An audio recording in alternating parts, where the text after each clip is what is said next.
പ്രിയപ്പെട്ടവരെ, ഗൂഗിൾ ഡ്രൈവിനെ കുറിച്ചുള്ള മൂന്നാമത്തെ വീഡിയോ ആണിത്.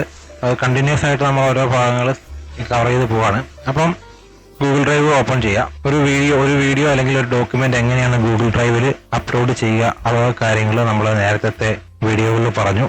അതുപോലെ തന്നെ ഒരു വീഡിയോ മറ്റാൾക്ക് സെൻഡ് ചെയ്യുമ്പോൾ എന്തൊക്കെ കാര്യങ്ങളാണ് ശ്രദ്ധിക്കേണ്ടതെന്നും നമ്മൾ മുൻപുള്ള വീഡിയോകളിൽ പറഞ്ഞിട്ടുണ്ട്. ലിങ്ക് ഡിസ്ക്രിപ്ഷനിലുണ്ട്. ആദ്യമായിട്ട് കാണുന്നവർ അത് കണ്ടിട്ട് ഇത് കണ്ടാൽ കുറച്ചുകൂടി നിങ്ങൾക്ക് ഉപകാരപ്പെടും. അപ്പൊ ഇപ്പൊ നമ്മൾ ഇന്നിവിടെ നോക്കാൻ പോകുന്നത് എന്നാന്ന് ചോദിച്ചു കഴിഞ്ഞാൽ, നമ്മൾ വാട്സാപ്പിൽ, അതായത് ഗൂഗിൾ ഡ്രൈവിൽ നിന്ന് വാട്സാപ്പിലോട്ട് ഒരു ഡോക്യുമെന്റ് അല്ലെങ്കിൽ ഒരു ഫോട്ടോ അങ്ങനത്തെ കാര്യങ്ങളൊക്കെ അയക്കുമ്പോൾ എന്തൊക്കെ കാര്യങ്ങളാണ് ശ്രദ്ധിക്കേണ്ടതെന്നാണ്.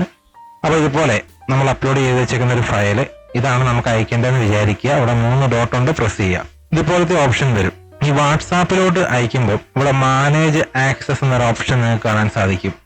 കോപ്പി ലിങ്ക് എന്ന് പറയുന്ന മറ്റൊരു ഓപ്ഷനും കൂടി കാണാൻ സാധിക്കും. ഇത് രണ്ടും തമ്മിൽ കണക്റ്റഡ് ആണ്. അപ്പൊ നമുക്ക് ഫസ്റ്റ് മാനേജ് ആക്സസ് എന്നൊരു ഓപ്ഷൻ നമുക്ക് നോക്കാം. ഓപ്പൺ ചെയ്ത് കഴിഞ്ഞാൽ ഇതുപോലെയാണ് കാണുക. ഇവിടെ ആദ്യം കാണുന്നത് നമ്മുടെ മെയിൽ ഐ ഡി ആണ്, നമ്മുടെ ഗൂഗിൾ ഡ്രൈവ് ഉള്ള നമ്മുടെ മെയിൽ ഐ ഡി. ഓക്കെ, പിന്നെ ഉള്ളത് ജനറൽ ആക്സസ് എന്ന് പറയുന്ന ഒരു ഓപ്ഷനാണ്.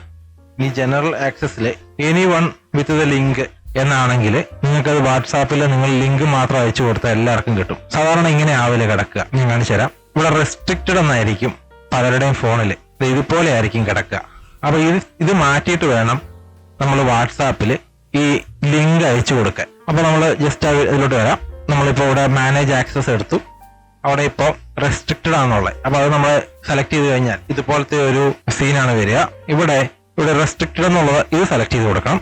സെലക്ട് ചെയ്ത് കഴിയുമ്പോൾ ഇവിടെ 2 ഓപ്ഷനാണ് വരുന്നത്. ഒന്ന് റെസ്ട്രിക്റ്റഡ് എന്നുള്ളതും 2 anyone with the link എന്നുള്ളതുമാണ്. അപ്പൊ നമ്മളിവിടെ anyone with the link എന്നുള്ളത് സെലക്ട് ചെയ്തു. സെലക്ട് ചെയ്ത് കഴിഞ്ഞാൽ ഇതുപോലെയാണ്. പിന്നെ anyone with the link ആർക്ക് വേണമെങ്കിലും കാണാം. പിന്നെ ഇവിടെ രണ്ടാമത്തെ ഓപ്ഷൻ കാണാം, വ്യൂവർ ആണോ, കമന്റർ ആണോ, എഡിറ്റർ ആണോ. അപ്പൊ നമ്മൾ ഈ ലിങ്ക് അയച്ചു കൊടുക്കുമ്പോൾ കാണുന്ന ആൾ ആരായിരിക്കണം എന്ന് നമ്മളിവിടെ ഡിസൈഡ് ചെയ്ത് വേണം വിടാൻ. ഇപ്പൊ വ്യൂവർ ആണെങ്കിൽ നേരത്തെ പറഞ്ഞ പോലെ കാണാം, കമന്റർ ആണെങ്കിൽ കമന്റ് ചെയ്യുക, എഡിറ്റർ ആണ് എഡിറ്റ് ചെയ്യുക. അപ്പൊ അത് നമ്മൾ എന്താന്ന് വെച്ചാൽ സെലക്ട് ചെയ്യുക. എന്നിട്ട് നമ്മൾ ബാക്കിലോട്ട് വരിക, വീണ്ടും ബാക്ക് അടിക്കുക, ഫയൽ എടുക്കുക. എന്നിട്ട് നിങ്ങൾ എന്ത് ചെയ്യുക, കോപ്പി ലിങ്ക് സെലക്ട് ചെയ്യുക. അപ്പൊ ഇത് കോപ്പി ആയിട്ടുണ്ടാവും. പിന്നീട് വാട്സാപ്പിലോട്ട് വരിക. വാട്സാപ്പിൽ വന്നു കഴിഞ്ഞാൽ ഇതുപോലെ കോപ്പി ചെയ്യുക, പേസ്റ്റ് ചെയ്യുക. പേസ്റ്റ് ചെയ്തു. അപ്പൊ നമ്മൾ നേരത്തെ കോപ്പി ചെയ്തത് ഇവിടെ പേസ്റ്റ് ചെയ്തു. പേസ്റ്റ് ചെയ്ത് കഴിയുമ്പോൾ അതിവിടെ വരും. ഇവിടെ വന്നിട്ടുണ്ട്. നമ്മളത് ഇവിടെ ഓപ്പൺ ചെയ്തു.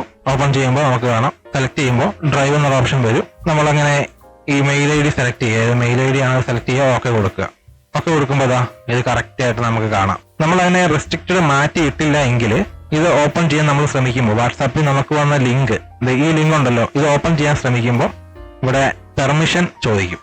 അതായത് ആരാണോ അയച്ചു കൊടുത്ത് അയാൾക്ക് പെർമിഷൻ അയച്ച് അയാളുടെ പെർമിഷൻ കിട്ടിയാലേ ഇതിവിടെ ഓപ്പൺ ആവത്തുള്ളൂ. അപ്പോൾ വാട്സാപ്പിൽ അയക്കുന്ന പലരും ഇതുപോലെ ഡോക്യുമെന്റിന്റെ ലിങ്ക് അയച്ചു കഴിയുമ്പോൾ മറ്റവർക്ക് ഓപ്പൺ ചെയ്യാൻ പറ്റുന്നില്ല, ഭയങ്കര ബുദ്ധിമുട്ടാവുന്ന ഒരു സീൻ വരുന്നുണ്ട്. അത് ഒഴിവാക്കാനായിട്ട് നിങ്ങൾ ഇങ്ങനെയാണ് ചെയ്യേണ്ടത്.